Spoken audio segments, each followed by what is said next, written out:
Small letter है। चारों words क्या है? याद रहेगा ना? नहीं ना भूलिएगा। अब पूछते हैं फिर देखिए। अच्छा, ब्लू में पहला लेटर क्या है? स्मॉल लेटर है या कैपिटल लेटर है? बी। बी क्या है? कैपिटल लेटर या स्मॉल लेटर है? उसके बाद एल है, यू है, ई है। ये क्या है? ये तीनों वर्ड क्या है? स्मॉल लेटर या कैपिटल लेटर है? माशाल्लाह। अच्छा, ये जो ए से जेड तक लिखा हुआ है, ये क्या है? स्मॉल लेटर है? क्या है? अच्छा, ये जो लिखा हुआ है ए से जेड तक, ये क्या है? कैपिटल लेटर है क्या? क्या है?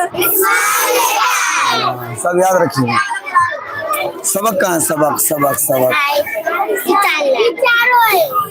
पढ़िए। क्या?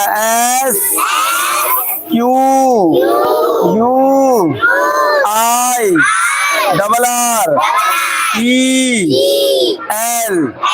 क्या? क्वेरल।